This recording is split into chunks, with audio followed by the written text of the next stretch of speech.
Restez chez vous, évidemment, on vous le répète à longueur de journée, mais regardez les derniers chiffres qui sont tombés ce soir pour la France, parce qu'évidemment pour l'Italie ça n'a rien à voir.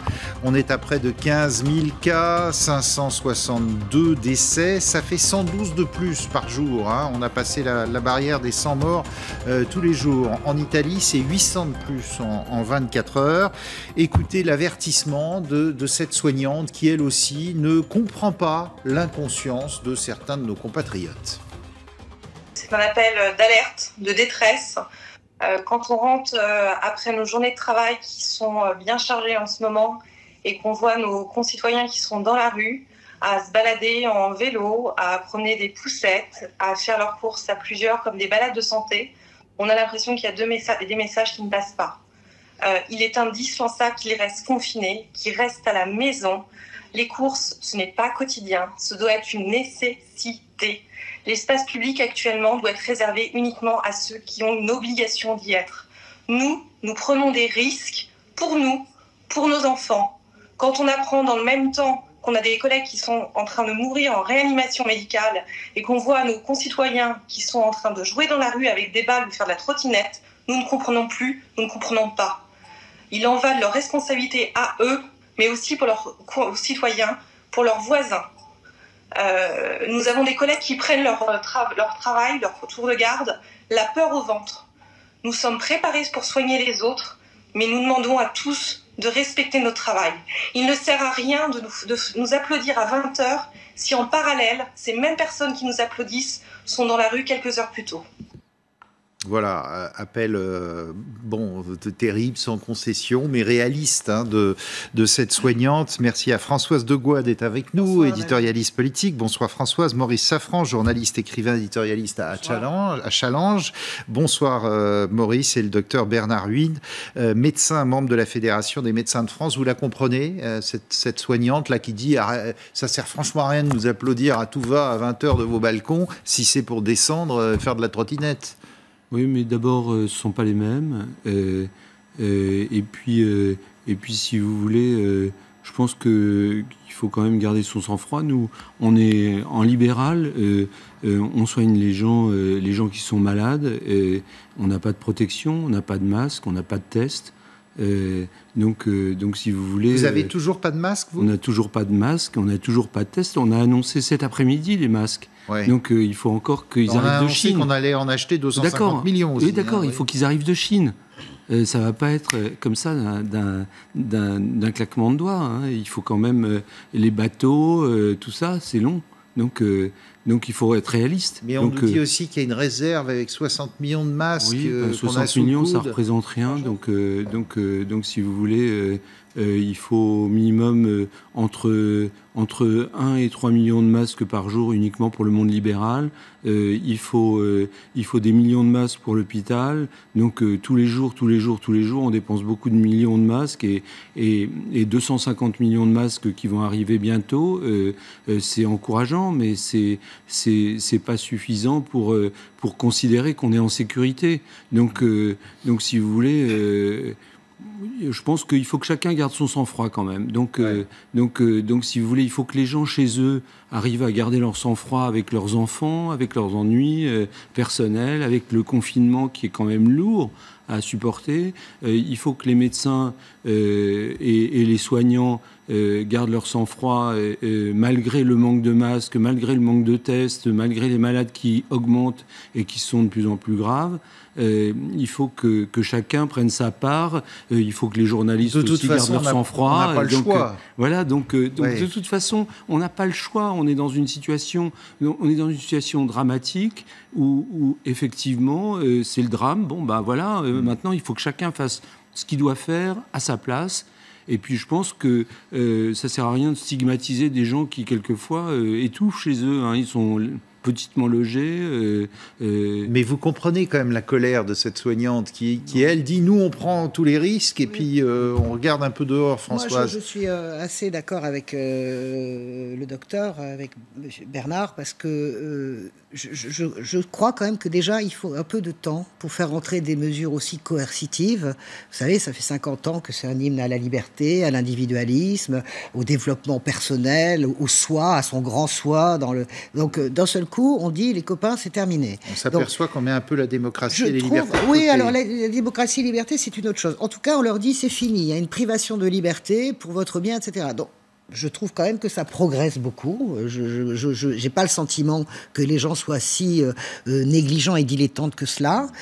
Ça va très vite. Il y en a encore, mais vous savez, l'Italie, c'était pareil. À un moment donné, ça passe par la coercition et les gens rentrent de plus en plus dans le rang. Et je le redis... Mais les gens passent leur temps à écouter les chaînes info, les radios, sûr. Les télés. Donc ça veut dire que ça vient... Et très très vite, s'ils s'adaptent. Ça vient quand même, moi je trouve que ça vient de plus en plus à la conscience. Donc il ne faut pas faire peser, c'est déjà assez lourd comme ça. Et comme le dit, j'aime beaucoup lire dans le Figaro, dans le Point ou dans le Monde les journaux de confinement de Leila Slimani ou bien de Stéphane Bern, notre camarade de France 2. Mais la vérité, c'est que 90% des gens sont confinés dans des conditions qui sont extrêmement difficiles. Donc, faisons aussi confiance un peu à leur capacité petit à petit à intégrer les choses. Maurice.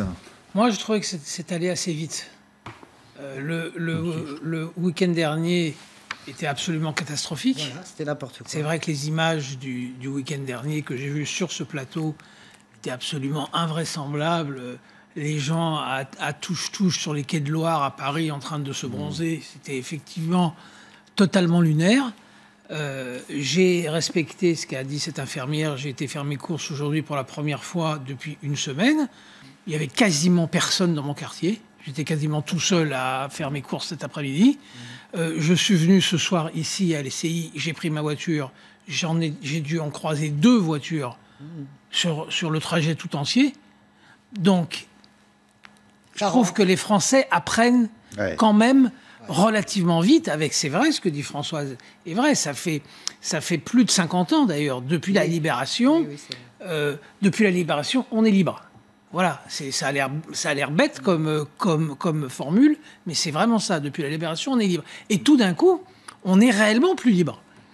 Donc, je trouve qu'une semaine pour s'adapter à ce point, j'ai retrouvé confiance en nous durant cette semaine. Alors, je vous signale, tenez, à l'instant, la maire de Paris, Anne Hidalgo, qui appelle les Parisiens à un confinement de plus en plus, beaucoup plus sévère, par exemple. Merci à Jean Rotner d'être avec nous via Skype. Merci, voilà, on vous découvre sur LCI en direct. Vous êtes le président de la région Grand Est et vous êtes vous-même médecin urgentiste. Alors, on le disait, Olivier Véran, le ministre de la Santé, a annoncé la commande de 250 millions de masques. Vous ne l'avez pas attendu. Vous commandez vous-même vos propres masques parce que chez vous, évidemment, le Grand Est, la situation est évidemment inquiétante et très inquiétante. Je viens d'entendre votre débat, je dois dire que je suis assez surpris.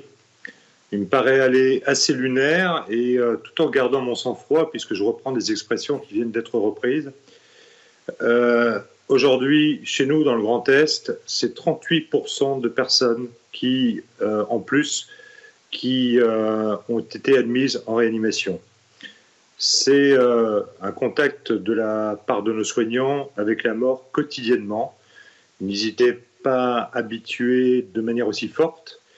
Et je crois qu'il faut prendre conscience, au-delà des débats sur est-ce qu'on est assez confiné ou pas, on n'a pas le choix. On n'a plus le choix. Aujourd'hui, il faut un confinement maximum. Il faut effectivement des mesures drastiques. Il faut des couvre-feux. Ou alors la France va découvrir ce que nous découvrons et ce que nous vivons ici en Alsace maintenant depuis 4 semaines. Des soignants épuisés, un hôpital saturé et avec tous les moyens que nous avons réussi à inventer, à la fois les transferts interrégionaux, aujourd'hui les transferts internationaux puisque nous transférons vers l'Allemagne petit à petit et une vraie réalité, celle effectivement d'un manque de protection. Un manque de protection et des masques. J'en ai fait sortir 350 000 en 24 heures des entreprises où ils étaient stockés. J'en ai commandé ce matin 5 millions en Chine et nous avons développé effectivement la fabrication locale pour en produire entre 500 000 et 1 million par semaine. Voilà la réalité. Aujourd'hui, la réalité, c'est aussi cette France à laquelle on demande d'aller travailler, d'aller faire continuer à vivre et à faire fonctionner notre pays et qui s'inquiètent. Quand on est caissière, être protégé par un masque, ça me paraît légitime.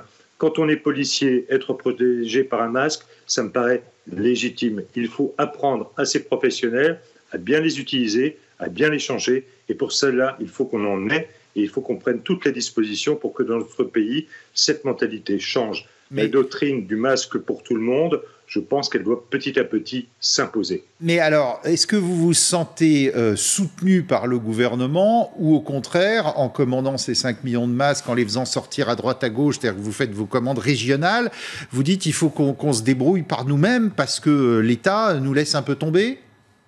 Non, il faut qu'on se débrouille ensemble. Moi, j'ai de très bons rapports avec Olivier Véran, j'ai de très bons rapports avec le gouvernement. J'avais le Premier ministre encore au bout du fil aujourd'hui pour lui exposer clairement et sans détour la situation que nous vivons. Mais aujourd'hui, les collectivités locales, les élus que nous sommes, ont une responsabilité aussi. Nous sommes face à une crise. On parle de vie humaine, on parle de mort, on parle de gens que l'on est en capacité de sauver. Tous les jours, on double le nombre de personnes atteintes et touchées. Qu'est-ce qu'on attend pour aller plus vite ? Et donc moi, en tant que patron de collectivité, j'ai décidé d'aller plus vite parce que l'ensemble de ma région est touché. C'est une catastrophe humaine, c'est une catastrophe économique. On ne peut pas simplement dire « Ah ben, il faut garder son sang-froid » ou alors le débat est lunaire. Non, le débat, il est pratique. Il faut qu'on soit dans l'action, il faut qu'on soit dans le soutien aujourd'hui, véritablement, à la fois à nos soignants, qu'ils soient libéraux ou hospitaliers, privés ou publics, mais aussi à l'ensemble de la population. Oui, finalement, les gens attendent cela de nous. Ils l'attendent véritablement. Bien sûr. Il y a un hôpital de l'armée qui est en train d'être mis en place à Mulhouse. Là, il sera prêt, je crois, tout début de semaine, peut-être lundi ou mardi.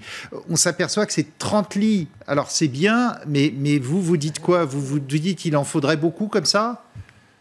Mais quand on a 38% d'augmentation d'admission en réanimation en une journée, vous vous rendez compte ? Ça veut dire que derrière... Bien oui, il faut qu'on pense toute notre stratégie. Nous avons 800 lits de réanimation à l'échelle d'une région de 5,5 millions d'habitants. Il faut que nous passions là, dans les jours qui viennent, à 1600. Voilà l'enjeu, voilà la stratégie. Il faut arrêter de disserter. Et aujourd'hui, il faut trouver des solutions. Et les solutions, elles doivent venir de l'État, elles doivent venir des collectivités locales, elles doivent venir d'une intelligence collective, elles doivent venir aussi d'une responsabilité citoyenne, celle de respecter effectivement l'implication des professionnels de santé en respectant les directives qui nous sont données. Merci beaucoup, merci Jean Rottner d'être intervenu aussi directement comme ça sur LCI et on comprend la détresse effectivement du Grand Est et de l'Alsace, président de la région Grand Est et médecin urgentiste. Je voulais vous faire écouter justement Olivier Véran, le ministre de la Santé, qui dit « Bah oui, je comprends la polémique sur les masques, mais l'heure n'est pas à la polémique justement. Allons-y. » La France est désormais en mesure de fabriquer 6 millions de masques supplémentaires chaque semaine. Nous, on est plutôt favorable aux tests. Alors, on ne teste pas que les... Dès le mois d'avril, ce seront 8 millions de masques par semaine. Les producteurs français ont mis leurs chaînes de production en tension. Ces chaînes fonctionnent pour répondre à une demande sans précédent. Toutes les usines tournent à plein régime. Voilà, toutes les usines tournent à plein régime. Ça vous suffit comme argument, tout ça ? Il faut quand même cesser de penser que parce qu'on pose des questions, on fait de la polémique politicienne. Ça, c'est déjà le premier point. Il y a un grand mystère des masques, il y a un grand mystère des tests. On voit très bien dans toutes les études qui arrivent, et notamment les Asiatiques. Je lisais un très bon papier dans Le Monde où l'Asie est stupéfaite de la façon dont nous gérons l'épidémie, en disant pas de masque, pas de test, c'est-à-dire pas de capacité d'isoler, c'est ce qu'a fait la Corée, d'isoler tout de suite les porteurs de la maladie. Et eux nous regardent générer la crise d'une façon assez critique et même assez sévère parce qu'ils sont persuadés qu'il y aura un rebond chez eux à cause de la façon dont nous gérons. Il y a le vice-ministre chinois de la Santé qui est allé en Italie hier et qui leur a dit « mais vous êtes fous là, faut arrêter toute la région, toute l'industrie, tout le... » Voilà, qu'est-ce qui se passe en Italie ? J'entendais la secrétaire d'État à Agnès Pannier-Runacher qui disait, regardez, c'est formidable, 90% de la production industrielle italienne continue. Oui, eh bien, il est là le problème, parce que 90% est concentré dans le nord de l'Italie. Et vous avez des gens qui vont travailler pour faire tourner les usines, et du coup, le nord, Bergame et Milan sont hors de contrôle. Donc, on a le droit, sans être taxé d'esprit maléfique, de poser cette question, pourquoi nous n'avons pas de masques, et pourquoi... Oui, j'ai bien compris. Mais on ne peut pas dire circuler, il n'y a rien à voir. Bien sûr, on ne peut pas dire non plus circuler, il n'y a rien à voir. Et on ne peut pas dire sur les tests, d'un seul coup, là, il y a à nouveau un changement de pied. C'est un autre problème. Voilà. Mais sur les masques, on sait que les gouvernements successifs, depuis 2011, je crois, ont changé la stratégie, sans doute pour faire des économies budgétaires, d'ailleurs. C'est tout à fait clair. Il y avait des centaines de millions de masques. On a suffisamment reproché à Roselyne Bachelot ce qu'elle avait fait concernant justement les tests pour le précédent virus. Et les masques donc, aussi. On connaît la maladie française. Il y a la haute administration qui a décidé que cette ligne-là, X centaines de millions, c'était terminé. On a le problème non, mais Maurice, je veux dire. Sait très près. Vous avez vu l'argumentation de ces fonctionnaires, c'était de dire c'est tellement facile d'avoir des masques de Chine. Voilà. Donc effectivement, on peut difficilement, on peut au moins reconnaître qu'Olivier Véran a dit toute la vérité. Maintenant que ça rende les gens furieux, c'est tout à fait normal que ça rende les gens furieux. Vous l'avez entendu, le président de la région Grand Est, nous on commençait à dire tout n'est pas dramatique et tout, mais chez lui il dit mais attendez, on n'en est plus là. Non mais je dis pas qu'il n'y a pas de mort. Je dis que de toute façon, c'est pas en faisant des incantations et en disant qu'il y aura bientôt des masques qu'on fait quelque chose. Je veux dire, moi, je suis pour le confinement total, d'accord ? Mais maintenant, les gens, c'est pas la peine de les désespérer d'une façon absolue. Il faut leur expliquer. Nous, on n'a pas la même conception de la manière de parler aux malades. C'est-à-dire que les malades, on leur dit pas vous êtes des imbéciles et des criminels, vous allez faire exactement ma prescription. On leur dit voilà, la prescription, elle est rationnelle, elle est indispensable pour la santé de tout le monde. On dit pas aux gens sans arrêt, aux malades, que ce sont des imbéciles et des criminels.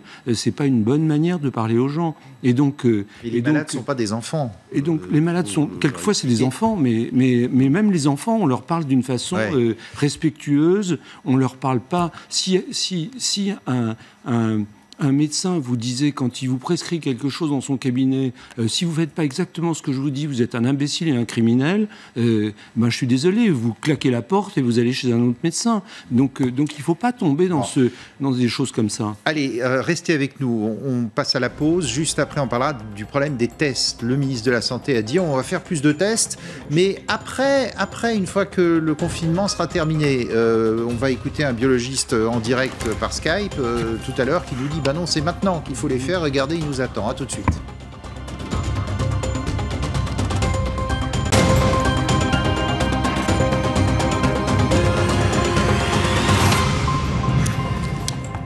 Restez chez vous, 22h35, et regardez LCI, c'est le meilleur conseil qu'on puisse vous donner. Aussi, merci au docteur François Blanchecotte d'être via Skype avec nous.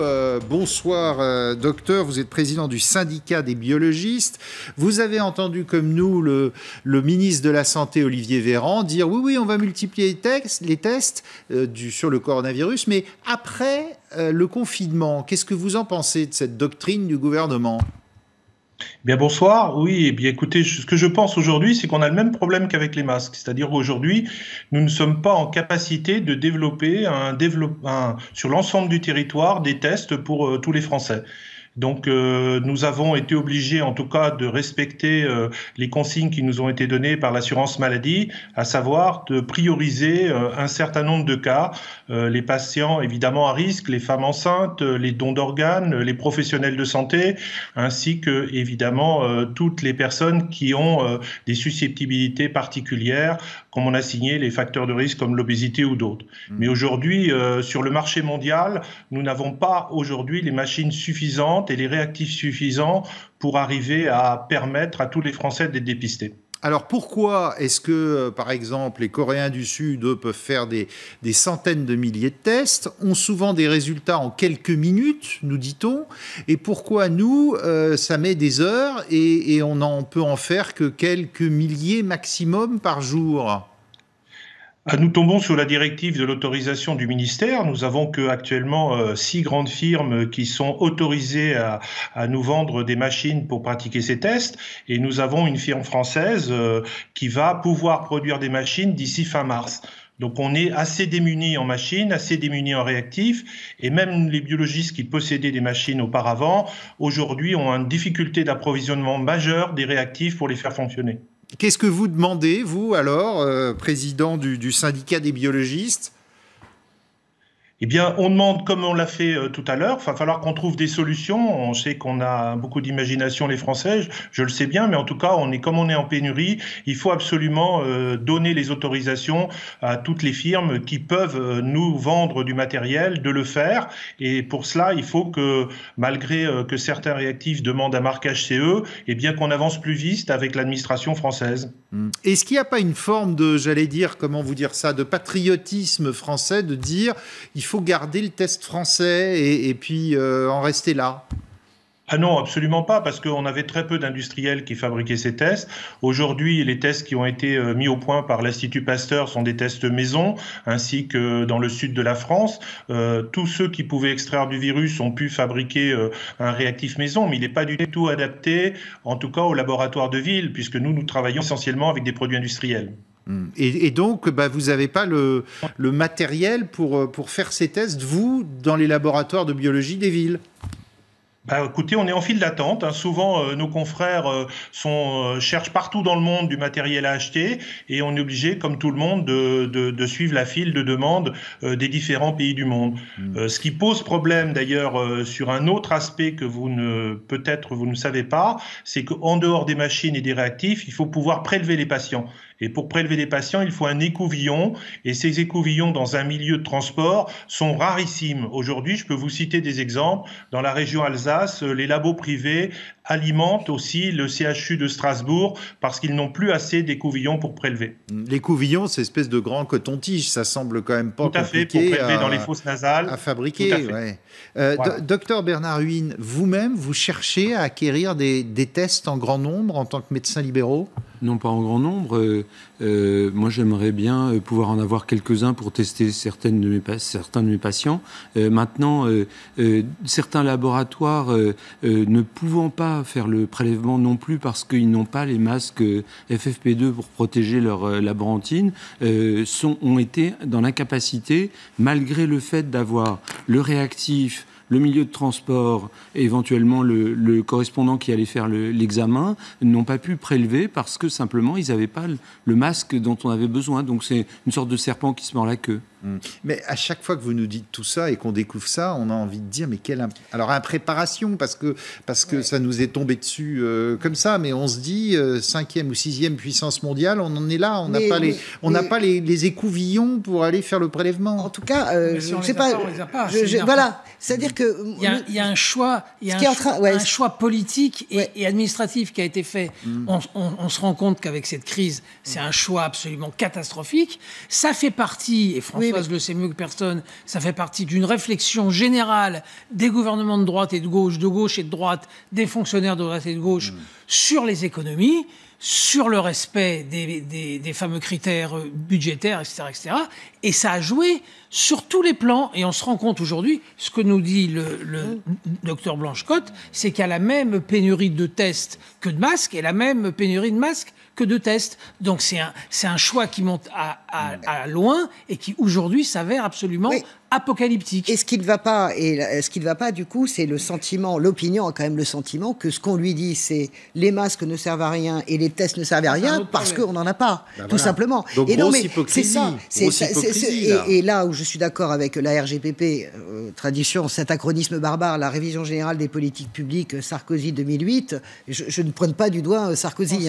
Je veux dire, on est là, il y a toujours quelqu'un à Bercy qui sort son crayon magique et qui efface des lignes budgétaires. Alors là, il y a un sujet, mais après Bercy, c'est aussi des décisions politiques ou pas qui sont prises. La stratégie, probablement, là où ça dérape dérape et ça patine pour nous, c'est dans la non-explication dès le départ et l'idée qu'il ne faut pas prendre finalement les citoyens pour des idiots. Bon, à longueur de journée, les masques sont inutiles et les tests sont inutiles, les gens sont en train de comprendre, c'est parce qu'il n'y en a pas. Ce est très important parce qu'on va arriver à se poser la question, il va falloir répondre, pas maintenant, mais il va falloir répondre pas du mensonge. Est-ce que notre stratégie n'a pas été construite en fonction de nos manques ? C'est ça le vrai problème aujourd'hui. C'est ce qu'on dit depuis le début. C'est ça le vrai problème. Alors, écoutez Olivier Véran. Il faudra... Là, c'est une écoutez Olivier Véran qui dit on va faire plus de tests, mais après. L'enjeu, c'est d'être en mesure de multiplier nos capacités de test au moment où nous lèverons le confinement. C'est l'enjeu. Au moment où nous levons le confinement, au moment où nous permettons à chacune et chacun de reprendre le cours normal de sa vie, nous devrons pouvoir vérifier que les personnes pour lesquelles il y avait un doute présentaient ou non la maladie. Et quand je dis multiplier, cela veut dire multiplier, pas juste augmenter. Voilà, docteur Blanche-Côte, quand le ministre dit ça, on dit après le confinement, on vérifiera.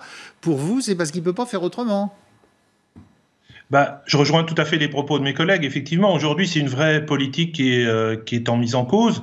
La question après, c'est comment on sécuriser les personnels pour donner confiance et qu'ils reviennent travailler dans nos usines et partout dans le pays. Et donc, il va bien falloir à un moment donné qu'on soit capable de voir si les gens ont été contaminés ou pas, et d'autre part, s'ils peuvent venir dans des conditions tout à fait sécurisées pour venir travailler. Voilà, ça, ce sera indispensable après. Mais si on pouvait faire plus de tests maintenant, ce serait pas si mal non plus. Non, mais soyons précis sur ce point-là. Françoise et moi ne sommes que journalistes, on n'est pas médecins, mais j'ai entendu toute la journée sur cette antenne certains médecins qui avaient l'air ultra compétents expliquer qu'il ne fallait pas faire de tests maintenant. Alors, il faut aussi, pour nous qui sommes des Français moyens, en l'occurrence, nous qui sommes des Français moyens, juste avant notre émission, il y avait un médecin visiblement ultra compétent qui disait c'est la bonne politique sur les tests. Alors attendez, réaction. Donc, il va falloir savoir. Il va falloir savoir.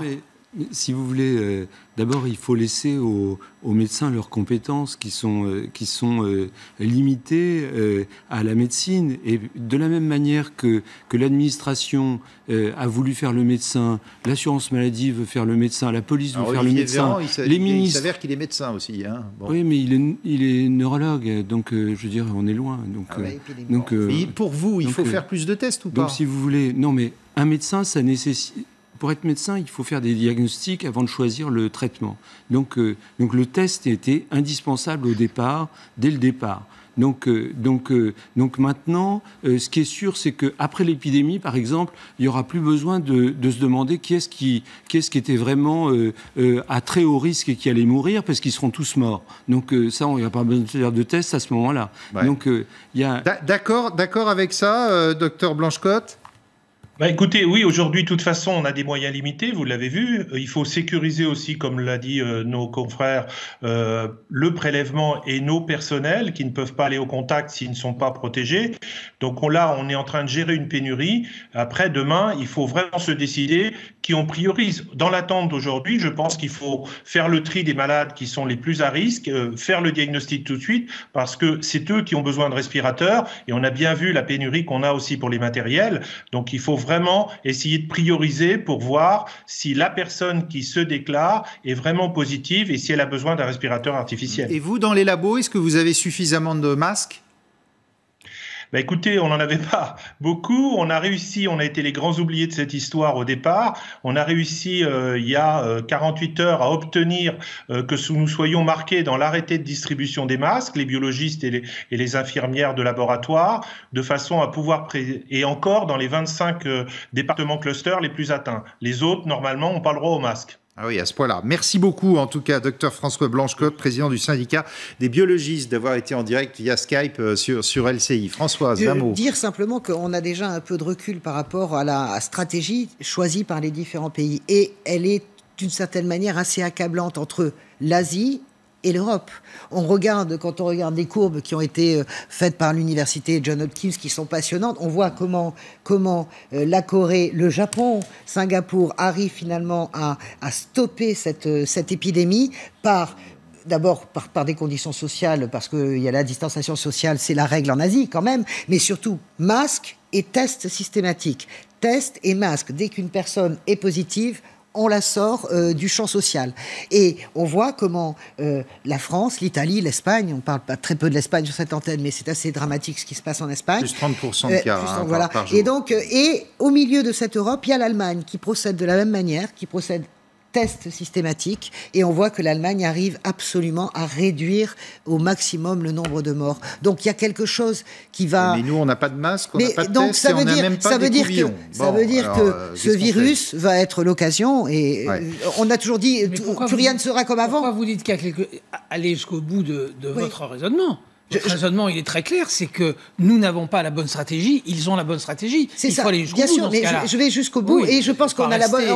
Vous savez bien qu'on est limité par les moyens, donc ça veut dire que cette leçon terrible du coronavirus va profondément changer. Déjà, ça va commencer sur les marchés publics et la dépense publique, ça c'est certain. Parce que plus jamais une chose comme ça. Et là, quand les gens... Voir l'approvisionnement stratégique aussi. Quand l'opinion publique dit ça n'est pas possible, elle a le droit de le dire. Alors, je trouve les Français quand même assez sages et résilients. Il y a aussi quand même des raisons d'espérer. Tout n'est pas noir. Vous avez vu ce médicament très simple qui existe depuis des années, antipaludéen, que nous présente le professeur Raoult. C'est lui qui dit ça marche dans beaucoup de cas. Alors, pour l'instant, il l'a testé que sur 24 patients, mais il y a de grands espoirs. Écoutez-le.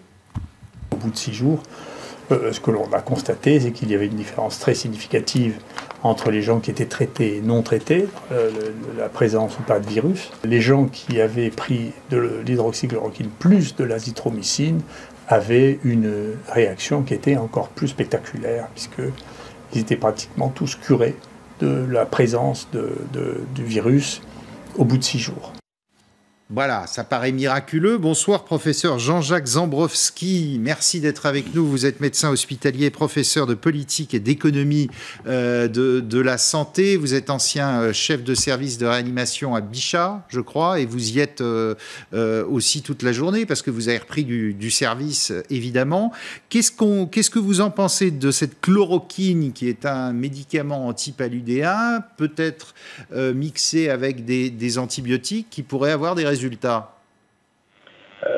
Ce qu'on peut en penser, c'est que M. Raoult a l'habitude de dire des choses sérieuses, mais il dit lui-même qu'il n'a mené une expérimentation que sur 20 et quelques patients, et que c'est évidemment insuffisant pour avoir une idée définitive sur le sujet. Mais comme ça a été dit, une étude internationale, européenne, est en cours, qui va, sous quelques jours, 5, 6 jours, peut-être une semaine, conforter sur un nombre bien plus élevé de patients, parce que c'est ce qu'exige aussi l'administration pour homologuer un médicament, qui va permettre de savoir si effectivement la chloroquine ou l'hydroxychloroquine, donc le plaquenil, associé ou non avec un autre médicament, comme vous l'avez dit, peut être une solution, auquel cas il sera dans ce cas largement utilisé. Pour l'instant, l'usage repose sur une trop petite série pour qu'on puisse le généraliser, mais c'est évidemment un espoir tout à fait important. Il y a un autre espoir par rapport à ce qui a été dit il y a un instant, c'est que des tests peuvent être disponibles dans très peu de temps,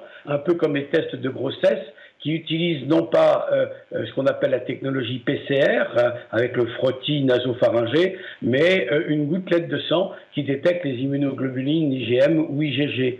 Il y a d'autres pistes également de progrès, et donc cet ensemble, aussi bien sur le diagnostic que sur le traitement, laisse espérer une évolution positive dès lors que tous ces nouveaux outils seront disponibles. Ben oui, mais alors le problème, c'est qu'on en a besoin maintenant de ces outils. Là, Olivier Véran, je crois, le ministre de la Santé, a donné son feu vert pour l'étude. Ça veut dire que ça pourrait, si par exemple, fin de semaine prochaine, on dit ce médicament, la chloroquine, ça marche, est-ce qu'on va pouvoir l'utiliser à grande échelle et tout de suite? Oui, tout à fait, Tout à fait, d'autant que Olivier Bogiot, qui est le patron de Sanofi, c'est un laboratoire français qui produit ce médicament, par chance, a indiqué qu'il pourrait en mettre 300 000 doses immédiatement à disposition des établissements et des médecins français. La production de ce médicament est parfaitement connue. Ça sert en fait à d'autres indications, des rhumatismes inflammatoires par exemple, des maladies comme le lupus, indépendamment de l'indication paludisme qui était classique et qui maintenant d'ailleurs est un peu en désuétude. Donc on a le produit, il est facile à fabriquer et d'ores et déjà le laboratoire s'est engagé à fournir gracieusement 300 000 doses. Donc sitôt que l'indication que l'efficacité sera démontrée, en même temps qu'une innocuité satisfaisante, suffisante, il ne s'agit pas d'induire des toxicités chez des malades fragiles, eh bien il pourra être mis à disposition. On pense que ça devrait prendre aux alentours d'une semaine. Tout petit peu moins, un tout petit peu plus. Et espoir, donc, il y a des effets secondaires ou pas ? Oui, il y a des effets secondaires, mais ils sont évidemment tout à fait insignifiants et banaux au regard d'une part de la courte durée relative du traitement et aussi du bénéfice qu'on peut obtenir. Maintenant, c'est un médicament qui n'a d'intérêt, comme le dit d'ailleurs M. Raoult, un médicament qui n'a d'intérêt qu'à la phase initiale du traitement. Chez les malades en réanimation, intubés, ventilés, etc., que vous avez montré sur votre antenne, malheureusement, il ne semble pas que ce soit efficace ou en tout cas pas suffisant. Donc ça veut dire que ça doit être, pardonnez-moi, ça doit être couplé à un test. C'est-à-dire qu'on doit savoir qu'on a le coronavirus pour tout de suite prendre le traitement si ça marche. C'est la raison pour laquelle je vous disais que des tests différents sont en cours d'homologation qui s'utilisent un peu comme le test de grossesse et qu'ils pourraient, s'ils sont mis à la disposition, à raison de plusieurs millions d'unités, semble-t-il, faciliter la mise sous traitement dès les tout premiers signes. Non, on n'a pas besoin d'être en réanimation pour dire que c'est compliqué la chloroquine. Il s'agit des formes bénignes, des malades qui ont, on va dire, l'équivalent du syndrome grippal, bien que ce soit certainement pas une grippe, des malades qui ont l'équivalent avec un peu de fièvre, des courbatures, etc. À ce stade-là, il semble que le médicament fonctionne. Chez les malades asymptomatiques, évidemment, encore mieux, mais on ne le sait que si on aura fait le test, comme vous l'avez dit très justement. Eh bien, écoutez, on va attendre une semaine. En tout cas, on est plein d'espoir. Merci beaucoup, professeur Jean-Jacques Zambrowski, d'être intervenu en direct sur LCI. Écoutez-le, le ministre de la Santé, qui dit « Banco, allons-y, si ça marche, tant mieux ». J'accueille et je reçois les résultats du professeur Raoult. Je reçois aussi l'énergie qu'il met et la façon qu'il a de se battre et de convaincre l'ensemble des soignants pour pouvoir expérimenter ce traitement. Et je serais le plus heureux des ministres si je pouvais vous annoncer demain que nous avons un traitement qui a fait montre de son efficacité. Bernard Huynh, il y a des raisons d'espérer sur cette molécule ? Là, pour une fois, je suis 100% d'accord avec le ministre. Si ça marche, rien à perdre. Si ça marche, tant mieux. Vraiment, il n'y a pas de difficulté. Par contre, c'est bien qu'on commence à faire de la médecine. Si vous voulez, pendant longtemps, on a dit ne consultez pas votre médecin, appelez le centre 15. On voit bien que depuis 3 semaines, on a mis 3 semaines à finalement médicaliser l'épidémie. C'est un peu dommage d'appeler le médecin au bout de 3 semaines, quand même. Mais ça, c'est un autre problème. Mais sur cette molécule-là, on peut avoir des espoirs. On parle de médicaments, c'est très bien. Oui, ouais. Bien sûr. Ouais. Tous les nouveaux médicaments qui ont peut-être un effet et une efficacité sont des espoirs, évidemment, pour tous les médecins et pour tous les patients. Il faut signaler qu'on réessaye tous les anciens médicaments en ce moment, y compris les antiviraux contre le sida, etc. Et on regarde si ça marche. Oui, bien sûr. On teste. On est dans une situation dramatique. On teste effectivement toutes les solutions possibles. C'est intéressant de rappeler, parce que c'est vrai qu'il a un look très, très à lui, le professeur Raoult, c'est vraiment un très très grand professeur. C'est intéressant de rappeler qu'il fait partie du conseil scientifique, du comité scientifique qui entoure quand même Emmanuel Macron et le gouvernement depuis le début de la crise. Donc c'est vraiment, c'est pas le professeur Nimbus, c'est vraiment quelqu'un d'extrêmement apprécié, d'extrêmement sérieux. Et je crois qu'il a mené ses expériences sur 24 patients, 20, c'est ça. Et qu'en fait, pour que ce soit considéré comme crédible, il faut 200 à peu près, il faut 200-250 patients. Donc oui, allons-y. Je déplore simplement qu'il y ait déjà dans les pharmacies de certains hôpitaux, vous voyez, des coffres-forts de médicaments, des armoires à pharmacie de médicaments où le Plaquenil, parce que c'est son nom, est déjà braqué par des gens On ne sait pas d'où, de l'intérieur de l'hôpital. Ils se sont déjà braqués pour se retrouver. Sans compter l'automédication. Voilà. Nous sommes en guerre et nous avons évidemment le marché noir et toutes les saletés qui vont avec. Voilà. Je le regrette. Écoutez Patrick Pelloux, l'urgentiste que tout le monde connaît, sur ce sujet. Il faut débuter les traitements avec les antipaludéens et les antibiotiques. Je pense que ça, il y a vraiment, il y a des faisceaux de preuves, mais qui sont vraiment concordants et intéressants. Donc ça, il faut y aller. Mais en contrepartie, il faut vraiment que la France et le gouvernement prennent la main sur ces médicaments, d'accord, notamment les antipaludéens, pour pas qu'au niveau international, ce soit notamment les États-Unis qui fassent la razzia sur les industriels qui le fabriquent. Ça, c'est hyper stratégique et important pour nous. Voilà, le professeur Patrick Pelloux qui dit bah oui, allons-y, et évidemment. Et les Américains, Donald Trump qui annonce, on avait vu passer ça, je crois, avec Maurice Safran, Donald Trump qui annonce une commande exorbitante à Sanofi. Attention, hein, parce qu'on va être dans une guerre, on est aussi dans une guerre, dans ce type de guerre-là, ce type de guerre économique. Hein, donc voilà, c'est très bien que Sanofi dise j'en mets 300 000 à disposition de façon gracieuse. Parce que ce serait un médicament français aussi, cette affaire-là. A priori, oui. A priori, oui. Les labos aussi. Mais c'est un laboratoire français, mais vous savez très bien que ce sont des laboratoires mondiaux qui n'ont pas intérêt à fâcher non plus les États-Unis. Voilà.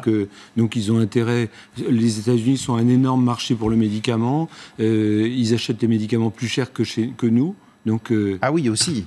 En France, c'est pour ça qu'on a des pénuries quand même de médicaments depuis longtemps, depuis quelques années. Il y a 250 médicaments qui manquent régulièrement dans les pharmacies. Donc, et c'est vrai que 80% des molécules sont faites en Chine ? Ben oui, c'est vrai, bien sûr, mais ça, c'est une vérité. Il y a beaucoup de choses qui sont faites en Chine, hein, les téléphones aussi. Hein. Est-ce que toute cette affaire de début de crise, parce qu'on n'est qu'au début, montre pas quand même des tas de choses où on aurait pu y penser avant, Maurice ? Mais non, on pouvait pas y penser avant, puisque on tombe sur des questions idéologiques. Ça fait 30 ans qu'on nous explique que la mondialisation néolibérale, c'est le nec le plus ultra.